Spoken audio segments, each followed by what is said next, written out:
Un truc qui me frappe dans le milieu startup, et je pense un truc qui fait aussi le succès de ta carrière, c'est vraiment cette capacité à réfléchir en termes de réseau et à rentrer dans les réseaux. Je voudrais parler juste après de ces deux cultures différentes que sont d'un côté l'infoprenariat et de l'autre le monde de la startup, vu que toi, tu es un peu au milieu des deux. Tu es lié plus communautairement, disons, au milieu de la startup avec un business model qui a un pied dans l'infoprenariat. Mais je voudrais qu'on revienne plus tard à ce choc des cultures, mais en tout cas, s'ils ont un truc en commun, c'est que c'est vraiment des milieux qui sont assez communautaires, presque assez sectaires, avec tout le monde se connaît un petit peu. Enfin, dans le milieu de l'infoprenariat, si tu veux, il y a vraiment 2 degrés de séparation entre tout le monde, quoi. Les gens sont souvent choqués de qui se parle, qui se connaît. Voilà, c'est un petit milieu et en fait, soit t'es dedans et il y a un côté où soit t'es pas dedans. Et souvent, je vois des gens qui sont à l'extérieur du milieu et qui veulent, je sais pas, faire un service pour les infopreneurs à droite à gauche. Et je me dis, mais ça, enfin, ce que tu es en train de me dire là, ça sonne creux. Tu passes totalement à côté de la préoccupation des gens. On voit que t'es pas dans le milieu, t'es pas dans le cercle à parler aux gens. Et c'est un peu dommage parce que d'un autre côté, comment est-ce que tu fais pour percer dedans? Comment est-ce que tu mets le pied dans la porte? Comment est-ce que tu te fais accepter? Je suis curieux de toi, comment est-ce que tu as mis ce pied dans la porte? Comment est-ce que tu t'es fait accepter? Comment est-ce que tu es devenu une figure aujourd'hui qui doit être connue, j'imagine, de la plupart des gens et que tu dois avoir des contacts pas mal dans ce milieu-là, mais au départ, tu n'étais pas dans le cercle. Comment est-ce que tu mets le pied dans ce cercle-là? Clairement. Tiens, tu touches quelque chose du doigt qui est hyper important et dont je parle très rarement parce qu'on me pose pas la question tout simplement. C'est comment est-ce que tu fais pour percer? Je vais le mettre entre guillemets parce que je pense pas que j'ai percé, mais comment est-ce que tu fais pour percer quand tu fais pas partie des réseaux grandes écoles? Parce qu'en fait, c'est ça le point. C'est que tous ceux qui réussissent aujourd'hui, c'est des gens qui ont fait des grandes écoles. Ils ont tous le même Dans la background. startup, c'est le cas? Ah ouais, bien sûr que oui. Parce que dans mon milieu, c'est absolument pas le cas. Mais dans la startup, ouais, c'est les grandes écoles. Dans la startup nation, t'as que du HEC, du SCP, du Central et du Polytechnique. Ok. Pour te donner même juste et c'est pas grave. Je dis juste qu'il faut être conscient de ce constat. Ok. Faut observer et se rendre compte comment si je comprends les codes, je pourrais rentrer dedans. Mais tant que j'ai pas compris les codes, je pourrais pas les craquer. Et là, quand tu as conscience de ça, que dans toutes les CEO, les fondateurs, les dirigeants des plus belles boîtes, startups ou PME ont tous fait ce genre d'école, tu te dis, il y a un truc quand même. Les gars, c'est sûr que du coup, si mon ambition, c'est d'avoir ce genre de boîte, va peut-être falloir sachant que j'ai pas fait ce genre d'école, va peut-être falloir que j'arrive à trouver cette espèce de chemin le moins parcouru. C'est pas un shortcut. T'interprètes là-dedans un effet de réseau ou un effet de les écoles t'apprennent des trucs de ouf? Les deux. Je pense que les meilleures écoles comme HEC et ESCP, c'est quand même, il y a beaucoup de profils brillantissimes. Et puis après, tout simplement, tu as aussi l'effet réseau. Enfin, c'est des synergies, des cercles vertueux qui vont dans tous les sens. Très souvent aussi, les parents ont déjà fait des choses avant, beaucoup d'entrepreneurs. En fait, quand tu es entouré de gens qui réussissent, c'est un peu ce principe. Quand tu es entouré de gens qui réussissent, c'est beaucoup plus facile de réussir. J'ai jamais vu quelqu'un aujourd'hui réussir peu importe quoi comme projet, hein, s'il n'est pas entouré de gens qui réussissent. Regarde dans l'infoprenariat, si on prend cet exemple, c'est pourquoi tout le monde se connaît, c'est que tout le monde est entouré des gens qui réussissent dans l'infoprenariat. Et tout le monde se connaît. Et tant que t'es pas allé dans cette espèce de groupe qui réussit dans l'infoprenariat, ça devient beaucoup plus compliqué. Je pense qu'en startup, c'est pareil. Tu vois, tout le monde lève avec les mêmes personnes. Enfin, c'est beaucoup. Et je pense que dans tous les milieux, c'est pareil. Hein. Dans les médias, que je commence à un petit peu connaître, dans les médias business, B2B, à la télé, c'est pareil. Tout le monde se connaît. C'est beaucoup d'entre-soi. Et je pense que c'est vrai dans tous les milieux. Il faut juste réussir à comprendre comment est-ce que c'est quoi ma valeur ajoutée et comment est-ce que je peux rentrer dans ce truc-là. Parle du coup un peu des codes de ce milieu de la startup et de l'école de commerce. Qu'est-ce que toi, tu as remarqué que tu comprenais pas au départ et que tu as remarqué ensuite? Ou qu'est-ce qui t'a permis de te faire accepter si c'est un milieu où, de base, tu n'avais pas forcément le ticket d'entrée qui était fait pour toi? Là, je t'avoue que ce serait peut-être plus facile de demander à quelqu'un d'autre, parce que je pense qu'entre mon discours et peut-être comment l'autre le perçoive, ça va être différent. Moi, je pense qu'il faut être passionné et prêt à ne pas compter ses heures.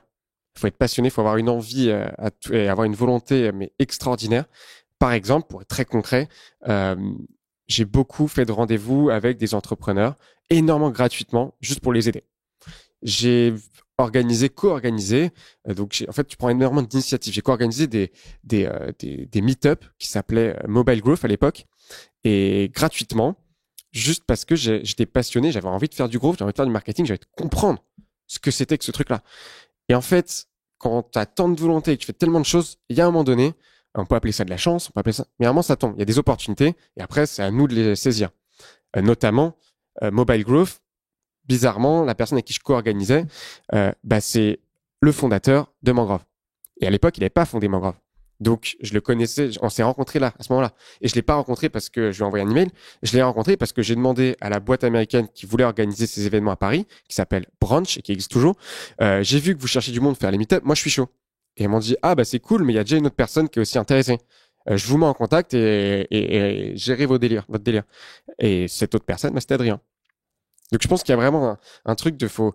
La chance, ça n'existe pas vraiment. Et ça, en tout cas, elle se tente avant. Enfin, bizarrement, les gens qui ont de la chance, c'est toujours les mêmes patterns.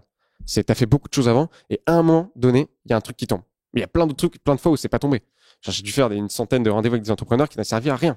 Voilà, faut avoir envie de le faire. Donc ici, je pense que la leçon, c'est vraiment de comprendre comment est-ce que tu peux te rendre utile, quoi. Et si t'es utile, les gens ont envie de s'associer avec toi et de te garder dans un coin et de te mettre sur des trucs. Moi, j'ai vécu, du coup, moi, j'ai vraiment commencé dans le milieu de l'infoprenariat et surtout, j'ai commencé dans le fin fond de l'infoprenariat, c'est-à-dire la niche de la séduction, tu vois. Et au départ, t'envoies des emails dans ce milieu, personne te répond. Personne te répond. Tu parles dans le désert complet. Et à force d'envoyer des emails à des gens et de demander à faire des articles invités, j'ai trouvé un gars sur un site qui était un coach qui a accepté que je fasse des articles invités.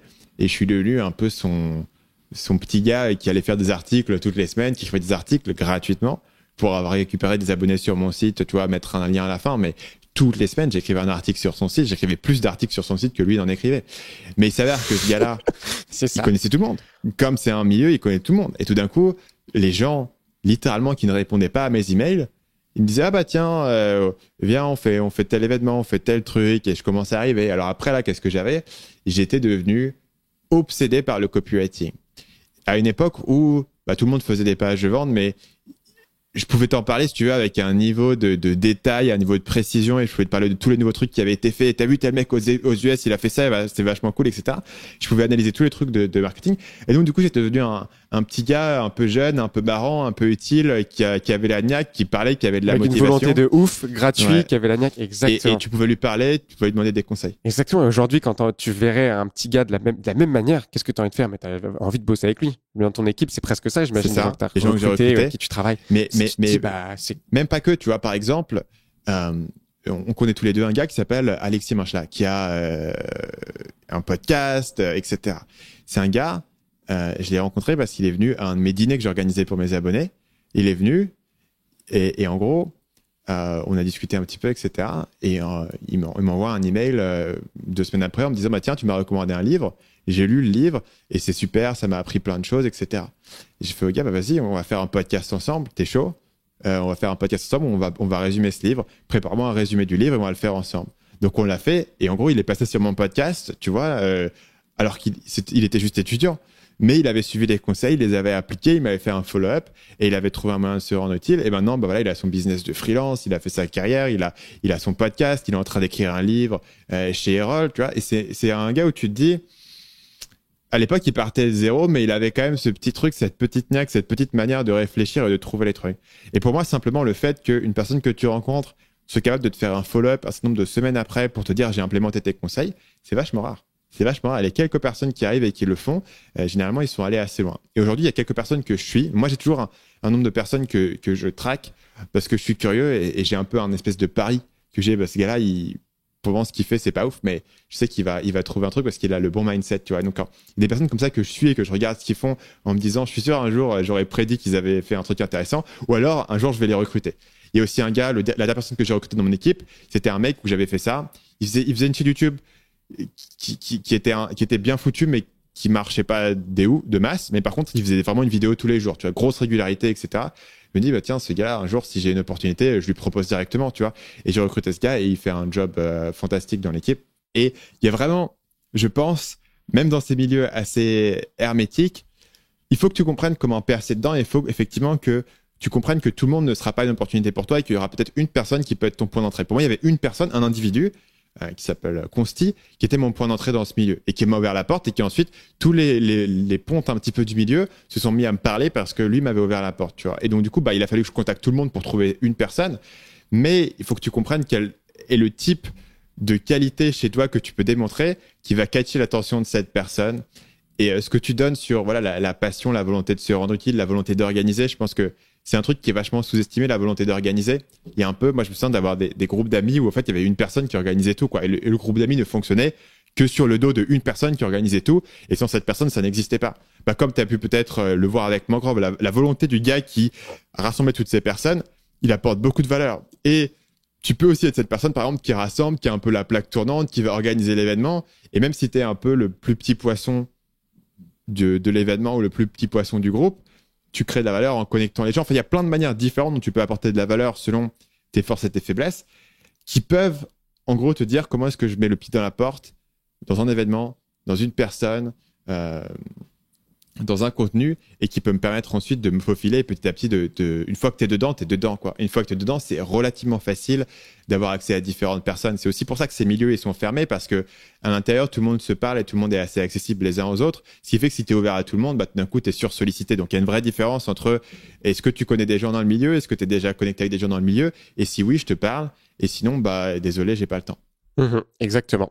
Salut, c'est Stan, j'espère que vous avez apprécié cet extrait du podcast Marketing Mania. Bien sûr, vous pouvez retrouver l'ensemble des épisodes du podcast, y compris les instructions sur comment vous abonner sur l'application Apple Podcast ou sur votre téléphone Android en vous rendant sur mon site à l'adresse marketingmania.fr/podcast. Je vous ai mis le lien dans la description de cette vidéo.